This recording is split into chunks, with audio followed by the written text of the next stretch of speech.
Welcome back to channel. My name is Shanvi से and for today's video मैं आपके दोबारा कोई खाने के से रिलेटेड वीडियो नहीं लेकर आई हूँ। आज मैं आपके लेकर आई हूँ दोबारा स्टडी हैक्स की वीडियो, क्योंकि भाई अब हम लोग के बोर्ड एग्जाम के लिए बचा है सिर्फ और सिर्फ 45 से 50 डेज और सब लोगों के सिर में भाई ये बोर्ड एग्जाम मंडरा रहे हैं और आप सब लोग सोच रहे होंगे अब कैसे करना है, क्या रिवीजन करना है, और इसलिए से आज मैं आपके लेकर आई थोड़ी सी स्टडी टिप्स एंड हैक्स जो कि मैं भी फॉलो करती हूँ। तो अब बिना किसी टाइम वेस्ट के, ना अपना टाइम वेस्ट ना मैं आपका टाइम वेस्ट करती हूँ, अब मैं आपको जल्दी से हैक बताने वाली हूँ, क्योंकि अभी सब लोग का इंपॉर्टेंट टाइम चल रहा है और सब लोग अपने बोर्ड से हैं। तो जो आपको फर्स्ट हैक है वो है कि आपको बहुत सारी बुक्स के पीछे नहीं भागना है, आपको मेनली सॉल्व करनी है एनसीईआरटी। अगर हम लोग मैथ्स की बात करें 60 to 70% जो पेपर बनता है वो एनसीईआरटी से ही बनता है, क्योंकि जो एनसीईआरटी होती है वो गवर्नमेंट की बुक होती है, तो मेनली एग्जाम्स और कॉन्सेप्ट्स उसी से आते हैं। भले ही आपको 5-6 क्वेश्चन तो उसमें एकदम एग्जैक्ट दिख जाएंगे बोर्ड एग्जाम में, पर जो अलग क्वेश्चन होंगे उसमें भी बहुत सारे कॉन्सेप्ट्स जो यूज होंगे एनसीईआरटी के क्वेश्चन से यूज होंगे। तो अगर आपने बेसिक मैथ्स लिए तो आपको एटलीस्ट 2 बार ये एनसीईआरटी सॉल्व करनी है। अगर आपने अभी तक बिल्कुल एनसीईआरटी सॉल्व नहीं किया है तो आपको 1 महीने के अंदर एक चैप्टर डेली सॉल्व करना है। 15 डेज में आपके 14 चैप्टर्स हो जाएंगे और उसे दोबारा रिपीट करना है, और इस तरीके से आपकी 30 डेज में एकदम मैथ्स में आप रेडी हो चुके हैं। और एनसीईआरटी सॉल्व करने के बाद आपको मेन सॉल्व करने हैं प्रीवियस ईयर क्वेश्चंस, क्योंकि उसमें आपको आइडिया लगेगा कि किस तरीके से और कितने टफ क्वेश्चन पेपर बनते हैं, और सैम्पल पेपर भी जो इस साल रिलीज हुआ है जो नेक्स्ट 2 to 3 ईयर्स के। और आपको मैथ्स में ज्यादा वन शॉट पर ध्यान नहीं देना है, क्योंकि अगर आपने कोई मैथ्स की वीडियो देखी और इसमें वो एनसीईआरटी के एक्सरसाइज सॉल्व कर रहे हैं तो आपको लगेगा कि हाँ ये तो मैं कर ही लूंगा, ऐसे तो हो ही जाएगा, तो में दिमाग है। पर जब आप एक्चुअल में खोल कर बैठते हो क्वेश्चन को, फिर आप एकदम ब्लैंक हो जाते हो, तो मेनली आपको क्वेश्चन प्रैक्टिस करना है। एटलीस्ट आपको अपने वीक सब्जेक्ट पर 2 घंटे तो देने ही है। और अगर आपको एंड टाइम में पढ़ाई कर रहे हो, आपका बहुत सारा सिलेबस बचा है और बिल्कुल रिविजन नहीं हुआ है, तो आपको भाई एक दिन में 7 से 8 घंटे पढ़ना पड़ेगा। और आप बहुत सारे सोर्सेज के पीछे मत भागो कि आप ये कर रहे हो, ये वाली पीडीएफ, ये वाला कोर्स, ये वाला, ये इतने सारे नहीं करने। आपको अच्छे तरीके से अपनी एनसीईआरटी स्ट्रॉन्ग करनी है, प्रीवियस ईयर क्वेश्चंस करना है, सैंपल पेपर्स करने हैं, और यहाँ पर आप रेडी हो अपने एग्जाम लेने के लिए। और अगर हम लोग बात करें एसएसटी और साइंस वगैरह के लिए, तो आपको फॉलो करना है 1 शीट फॉर्मूला। इस फॉर्मूले में क्या होता है, जिसकी आपने पूरा चैप्टर अच्छी तरीके से कंप्लीट कर लिया है, तो उस एक पेज में आपको सारे के सारे इंपॉर्टेंट डायग्राम्स, मतलब 1-2 इंपॉर्टेंट डायग्राम्स उस चैप्टर के कीवर्ड्स उस पूरे पेज में लिखने हैं, और उसे हर थोड़ी देर में रिवाइज करना है, और उससे आपका चैप्टर एकदम आपकी मेमोरी में घुस जाएगा, और उससे कोई भाई बिल्कुल आप अच्छे तरीके से रेडी हो जाओगे। और सिलेबस कंप्लीट करने के बाद आपको हर सब्जेक्ट के लास्ट 10 ईयर्स के पीवाईक्यू सॉल्व करने, क्योंकि 70 to 80% ऑफ क्वेश्चन पैटर्न उधर से ही आता है भाई, क्योंकि अब सीबीएसई में इतने सारे अलग अलग टाइप के क्वेश्चन कहाँ से ही ढूंढेगा, तो आप बस 10 साल के 10 पीवाईक्यू सॉल्व कर लो। और अगर एसएसटी की बात की जाए तो एसएसटी में आपको मेन फोकस करना है एनसीईआरटी पर।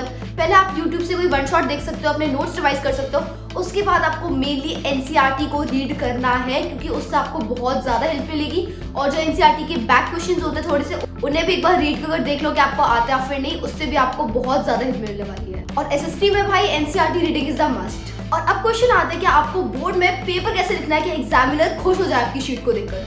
तो आपको एनसीईआरटी रीड कर जानी है, जिससे आपको आइडिया लगेगा कि एनसीईआरटी के तरीके से क्वेश्चन कैसे लिखना है। मतलब जैसे कि अगर कोई क्वेश्चन आया तो आपको एनसीईआरटी के वर्ड्स में उस क्वेश्चन का आंसर देना है, क्योंकि वो एग्जामिनर को बहुत ज्यादा पसंद होता है। एसएसटी में बहुत सारे 5 मार्क का क्वेश्चंस पूछे जाते हैं, तो आपको उसमें कुछ भी अननेसेसरी नहीं लिखना है, जो पूछा भी नहीं है वो नहीं डालना है उस लॉन्ग आंसर में। आपको सिंपली इंट्रो बनाना है एक छोटा सा 2 लाइन का, और 5 पॉइंट्स लिखने उस चीज के बारे में, क्योंकि पॉइंट से वो हाल मतलब देख लेता है एग्जामिनर कि 5 पॉइंट्स ऑफ से हाल टिक लगा लेता है, और आप एंड में कंक्लूजन भी लिख सकते हो एग्जामिनर को इंप्रेस करने के लिए।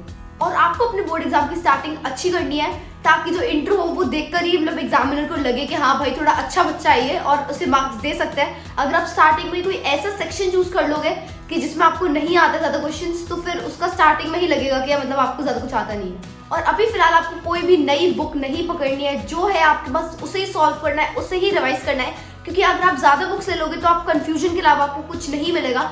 जो आपने पढ़े हैं 10-15 चैप्टर्स, उसे अच्छे तरीके से डेली रिवाइज करो, और जो नहीं हुआ है उसे थोड़ा बहुत पढ़ना स्टार्ट करो। और आपको अपनी वर्ड लिमिट में लिखना है, जैसे कोई 30 to 40 वर्ड्स का क्वेश्चन है, शॉर्ट आंसर है, तो उसमें आपको अननेसेसरी कुछ भी नहीं डालना है कि आप पूरे उस चीज की स्टोरी ही डाल दो उसमें, और तो उससे एग्जामिनर इरिटेट भी हो सकता है। और अगर आपको कोई बायो या केमिस्ट्री या फिजिक्स का क्वेश्चन है तो उसमें आप लोग अनआस्क्ड डायग्राम भी बना सकते हो। जैसे कि ह्यूमन आई पर कोई क्वेश्चन है तो आप उसमें एक ह्यूमन आई का छोटा सा डायग्राम भी बना सकते हो, उससे आपकी प्रेजेंटेशन थोड़ी अच्छी लगती है। जैसे कि क्वेश्चन आया कि व्हाट इज टोमेटो, तो आप लोग एक छोटा सा टोमेटो का डायग्राम भी बना सकते हो, उससे आपकी प्रेजेंटेशन बहुत ज्यादा अच्छी लगती है। अब मैं आपको बताने वाली हूँ कॉमन मिस्टेक्स टू अवॉइड। तो फर्स्ट मिस्टेक है कि आप पीवाईक्यू सॉल्व नहीं करते हो। सेकेंड मिस्टेक है कि आप रिवीजन भी नहीं करते हो। और थर्ड मिस्टेक ये है कि आप लोग बहुत सारी रेफरेंस बुक्स ले लेते हो जिससे आपको कंफ्यूजन होता है। और फोर्थ कि आप लोग पैनिक और स्ट्रेस लेते हो एग्जाम्स के टाइम, जिससे आपका पढ़ने में बिल्कुल भी मन नहीं करता है फिर। और आपको भी लास्ट 30 to 40 डेज का एक सिलेक्टेड टाइम टेबल बनाना है जिससे आपको आइडिया लगे, और डेली टास्क लिखने हैं, टू डू लिस्ट बनानी है ताकि आपको आइडिया लगे कि आपको एक दिन में कितना और क्या पढ़ना है। एक प्रॉपर स्ट्रक्चर और फ्रेमिंग होनी चाहिए कि आपको इन 30 डेज में क्या क्या करना है। और आपको रात के टाइम जो फूड है वो थोड़ा लाइट खाना चाहिए ताकि आपका कंसंट्रेशन बढ़े। और अगर आप हैवी मील्स करोगे तो आप लोग को बहुत ज्यादा लेजी फील होगा, नींद आएगी और पढ़ाई में भी दिमाग नहीं लगेगा। तो आपको बहुत ज्यादा हेल्दी और लाइट मील्स खानी है। और आपको एग्जाम के टाइम एटलीस्ट 7 to 8 आवर्स की नींद लेनी है क्योंकि जितना ज्यादा आप सोगे उतना ज्यादा आपका दिमाग फोकस करेगा।